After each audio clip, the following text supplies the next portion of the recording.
les idées n'appartiennent pas forcément à ceux qui les trouvent, mais à ceux qui les exploitent le mieux, disait feu Pradel Pompidou. Et comment exploiter une idée sans les moyens? Donc, le deuxième défi, c'était de trouver des moyens.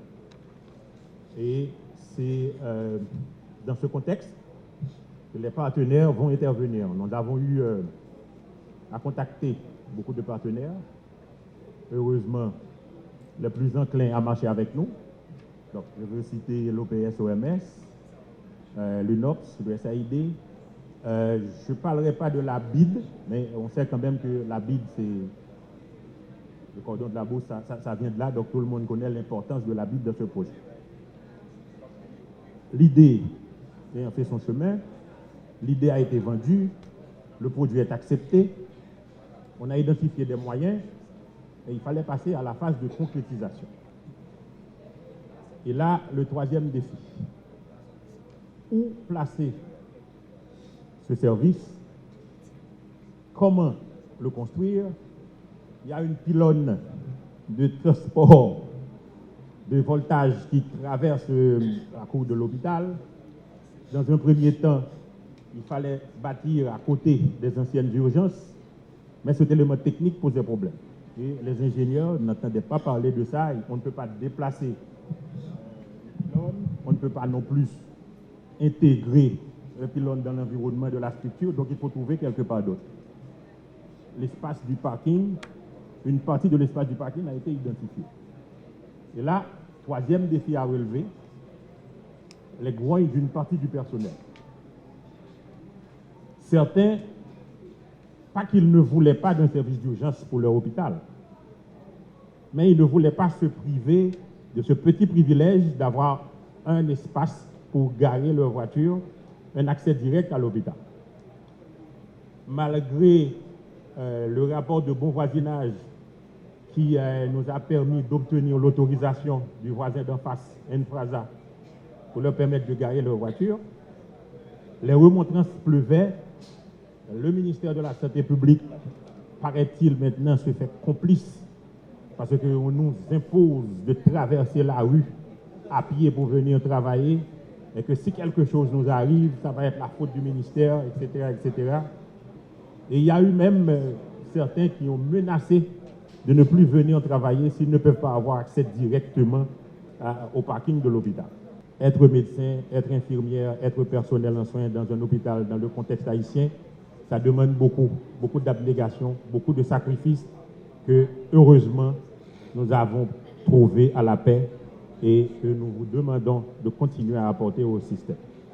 Donc, ceci dit, le défi que nous attend, ministre, PM, c'est de trouver du personnel pour faire fonctionner ce service. Nous savons que trouver le personnel, ce n'est pas une simple question de volonté ici. On peut les trouver en nombre et pas en qualité. On peut les trouver en qualité et pas pouvoir les garder, parce que c'est aussi le nouveau défi auquel malheureusement fait face le pays, la fuite de nos cerveaux. Donc, comment garder ceux que nous avons et qui veulent encore donner quelque chose à la population? Ça, c'est un effort de l'État. Privilege for me. C'est un privilège pour moi. Por el trabajo, for the work and the extensive commitment of the government and the people of Haiti. Pour tout travail avec tout engagement et gouvernement haïtien avec projet ça. Particularly the Ministry of Health. En spécial, ministère de la Santé publique. And also from the health personnel all over the country.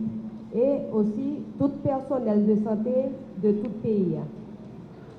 In this moment, I would like to recognize the health personnel Dans le moment ça, l'État remet reconnaître tout personnel de santé dans le pays who died caring for the people during this emergency, the long emergency of COVID, but also praying for their souls and their lives. Tout personnel santé qui était mort pendant toute lutte Covid pendant 2 dernières années ça, qui va vivre pour sauver l'autre vie. in many places with low capacity and low equipment, but big heart and big commitment.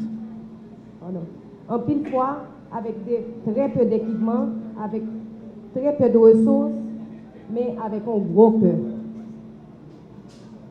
That personnel that has at the center the well-being and health of the population. Tout personnel ça, c'est eux même qui n'ont mi-temps, qui poto mi-temps et système de santé.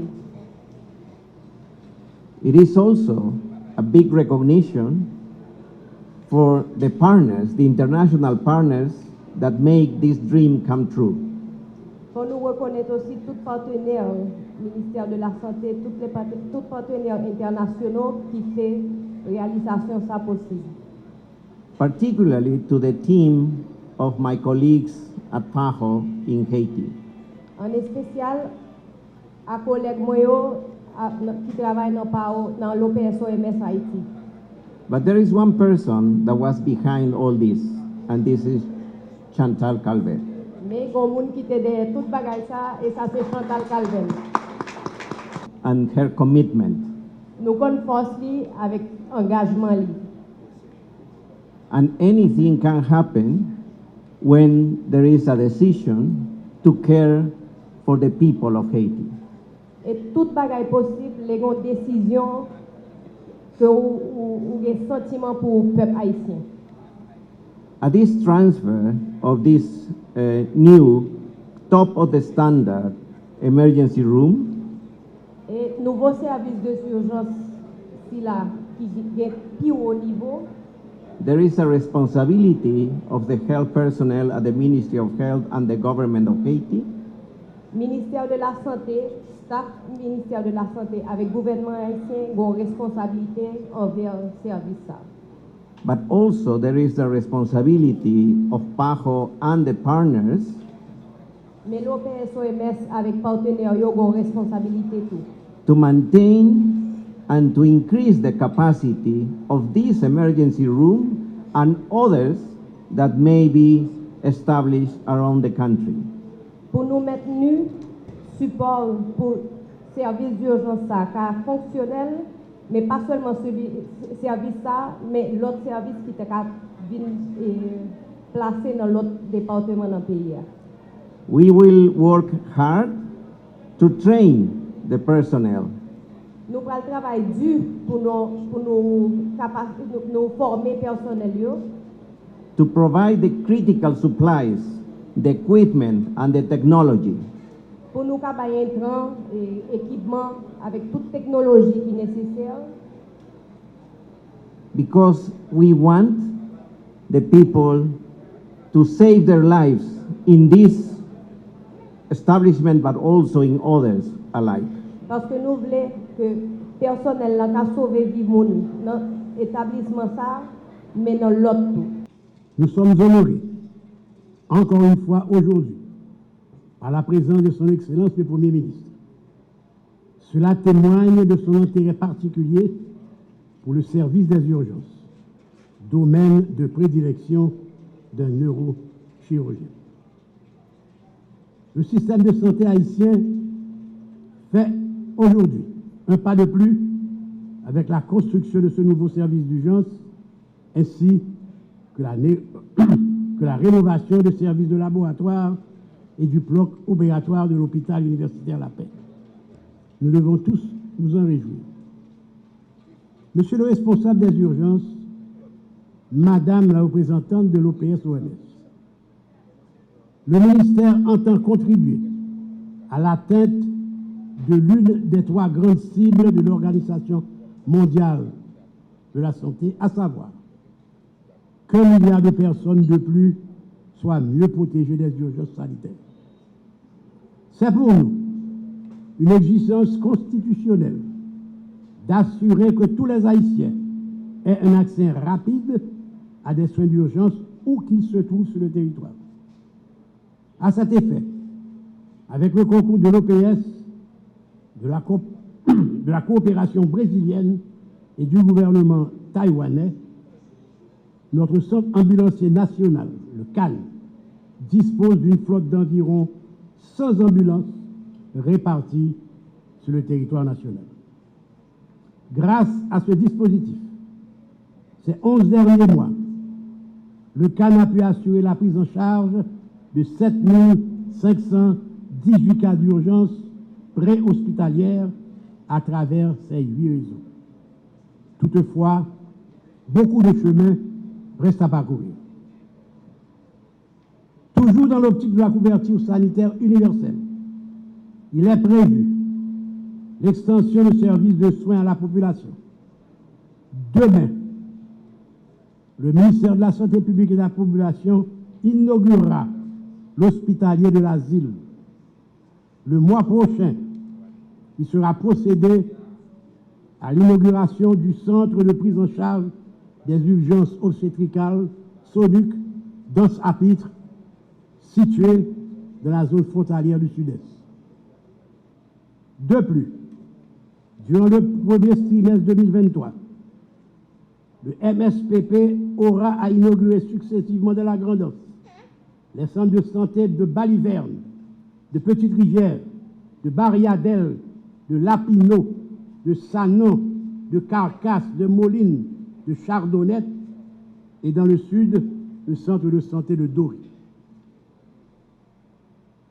Le ministère n'a pas crampé la machine. Le ministère de la Santé publique et de la Population travaille de pied ferme pour amener les services d'urgence au plus près de la population. Pour terminer, parlons un petit peu de l'urgence choléra. Le ministère va entamer une campagne de vaccination contre choléra dans la zone qui peut atteindre dans 8 départements. Côté maladie, c'est le plus. Mais il faut appeler à la population, il faut faire attention. Même le vacciné, ou pas exempt des gestes barrières. Nous sommes réunis ici pour inaugurer des infrastructures et des équipements permettant de répondre à un besoin essentiel de notre système de santé dans la région métropolitaine. Les épidémies, les catastrophes naturelles et anthropiques, les conflits, la violence urbaine, les accidents de la voie publique deviennent de plus en plus fréquents et affectent considérablement la capacité des systèmes de santé à réagir. Il s'ensuit donc une hausse de la morbidité et de la mortalité à travers le monde. Bien des décès auraient pu être évités grâce à des actions préventives ou encore à la prise en charge immédiate et adéquate des urgences par des professionnels bien formés et équipés. Je me retrouve aujourd'hui dans l'enceinte de l'hôpital universitaire de la Paix pour l'inauguration de nouveaux services des urgences, du bloc opératoire et du laboratoire rénové de l'HUPT. J'apprécie triplement cet événement. D'abord, en ma qualité de professionnel de santé, en ma qualité de chirurgien, engagé souvent dans la réponse aux urgences traumatiques affectant le système nerveux. Puis, comme chef du gouvernement, appelé à répondre aux engagements tant nationaux qu'internationaux en matière de préparation et de réponse aux urgences et ayant l'obligation de satisfaire les besoins de la population en la matière. Enfin, comme simple citoyen et utilisateur potentiel des services et soins d'urgence prodigués par et pour les compatriotes. Je suis impressionné par la qualité de l'infrastructure et par les équipements de ce service d'urgence. Ici trouve l'essentiel pour prodiguer des soins d'urgence de qualité à la population de l'Elba et de ses environs grâce à la disponibilité d'un personnel bien entraîné, motivé et en quantité suffisante. Je dois féliciter vivement les concepteurs, les supporters et réalisateurs de ce magnifique projet appelé dès aujourd'hui à soulager la souffrance des personnes présentant des urgences médicales, traumatiques ou chirurgicales. Compatriotes, avec service urgence tout neuf ça, nous gagnons côté pour nous aller là nous gagnons urgence, soit maladie, soit accident. Dans le premier moment, étant nous dans le service urgence là, nous avons recevoir bon gens premiers soins gratis grâce à un protocole l'État haïtien à OPS, Organisation panaméricaine de la santé. C'est une façon pour l'État soulager la souffrance nous, sans nous pas pour nous fourrer main nous dans la poche nous, pour urgence. C'est un premier pas toujours en attendant nous arriver bail plus aide comme ça doit. Proverbe l'a dit, bail petit pas chiche, boucanet tant de bouillie. Mon gouvernement profite de cet instant pour lancer un vibrant appel à tous les secteurs afin d'œuvrer pour une transition apaisée et productive, de contribuer à la réduction significative de la violence et des traumatismes multiples qui en découlent.